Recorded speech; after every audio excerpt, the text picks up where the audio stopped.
네, 요즘 시장에서 가장 핫한 재테크 정보 남들은 어떻게 하는지 궁금하셨죠? 손에 잡히는 재테크에서 꽉꽉 채워 알려드립니다. 네, 오늘은 하나증권 강남파이낸스 WM센터의 이종훈 차장 전화 연결되어 있습니다. 안녕하세요, 차장님. 안녕하세요. 네, 안녕하세요. 네, 오늘 어떤 재테크 소식 가져오셨나요? 네, 오늘은 이스라엘 팔레스타인 전쟁의 이 WTI 가격이 90불 근처까지 다시 오르면서 이 유가 불안감이 지속해서 상승을 하고 있습니다. 국제유가가 고공행진을 하다 보니까 자연스럽게 이 관련된 ETF로 투자 자금이 좀 몰리고 있는데요. 오늘은 국제유가에 대한 전망과 관련 투자 상품들에 대해서 알려드리도록 하겠습니다.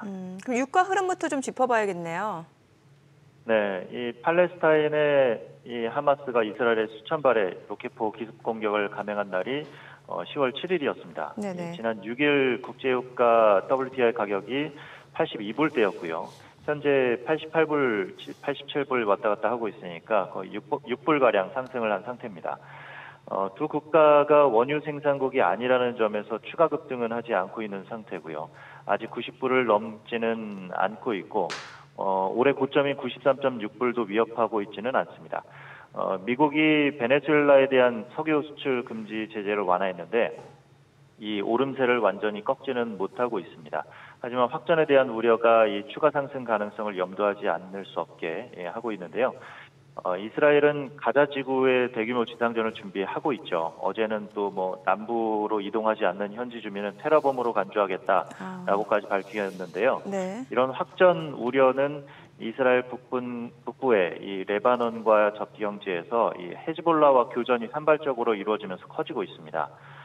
헤즈볼라는 시아파 민병들을 이란이 지원을 하고 있는데요. 이 이란이 이스라엘에 석유 판매를 하지 말자고 이슬람 국가에 촉구하기까지 했죠. 이스라엘은 산유국으로 이 생산량을 줄이면 국제유가가 크게 자극받을 가능성이 높은데요. 또 이란이 전 세계 원유 20%가 오가는 이 호르무즈 해협을 봉쇄할 수 있기 때문이기도 합니다. 만약 이렇게 될 경우에 블룸버그 이코노믹스에 따르면 확전 시에 이 국제유가가 150달러를 넘어설 수 있다고 예상하기도 했습니다. 네, 어쨌거나 최근에 이제 유가가 전쟁 소식까지 가세하면서 출렁거렸는데 그러다 보니 이제 원유 관련 ETF 수익률이 또 궁금합니다. 한번 그 수익률 체크해 주시고 그 ETF 관련 ETF 중에서도 또 우리가 주목할 만한 것도 있다면 소개해 주십시오. 네. 지난달에 원유 ETF 수익률이 12.7%를 기록하면서 섹터별 1위를 차지했는데요. 코덱스 WTI 원유 선물은 12.77%, 타이거 원유 선물 이넨스는 12.63%의 수익률을 나타냈습니다. 이거는 사실 이팔 전쟁 원인이 아니고 지난달에 사우디 러시아 감산 이게 원인이었는데요. 이후 조정을 받고 다시 오르는 추세인 겁니다. 지난 금요일 기준으로 코덱스 원유 선물은 2.5% 상승, 타이거 원유 선물이 2.45% 올랐고요. 두 ETF 모두 최근 3개월 동안 20% 이상 상승을 했습니다. 또 해외 ETF로는 DBO라고 인베스코 DB 원유 펀드가 있는데요. 전체 종목의 50%만 WTI 선물 거래를 추종을 해서 변동성을 좀 줄일 수가 있습니다. 네. 근데 원유 선물에 직접 투자하는 ETF보다 3배 이상 수익을 거둔 원유 관련 ETF도 있다면서요? 네, 원유 생산 기업에 투자하는 ETF가 네. 높은 수익률이 나왔는데요. 이번 달 6일부터 16일까지 짧은 기간을 한정해서 보게 되면 원유 선물에 직접 투자하는 ETF보다 3배 가깝게 올랐습니다.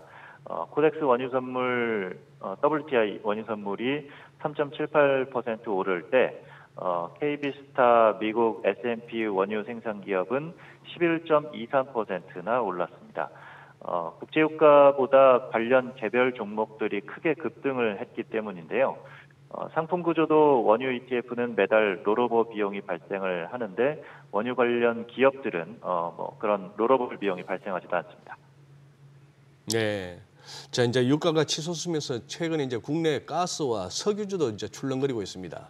테마주로 접근한 투자들이 꽤 있는데요. 또 부추기는 세력들도 적지 않고요. 아마 이 차장님께서도 고객들한테 많은 또 상담을 받으실 것 같은데 이거 들어갈까요, 말까요? 어떻게 조언해 주십니까? 상당히 변동성이 커진 상태입니다. 지금처럼 전체 시장이 불안할 때는 이런 테마주들, 이런 급등한 섹터로 눈이 쏠릴 수가 있는데요.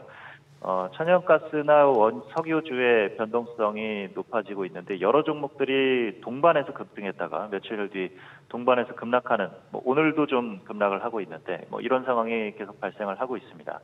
흥구석유, 한국석유, 급동유와 대성에너지 이런 종목들이 있는데요.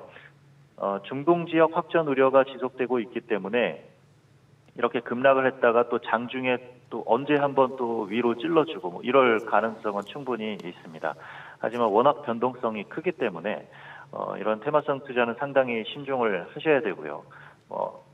하시게 된다면은 굉장히 이제 소액으로 접근을 하셔야 되겠죠.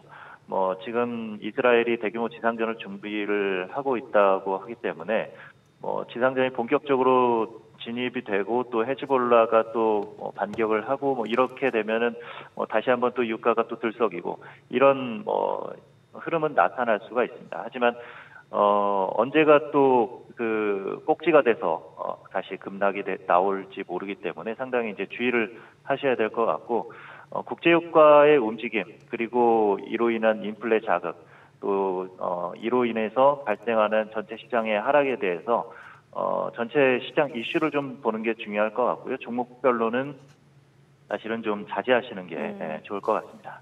네, 오늘 내용 잘 들었습니다. 고맙습니다. 네, 감사합니다.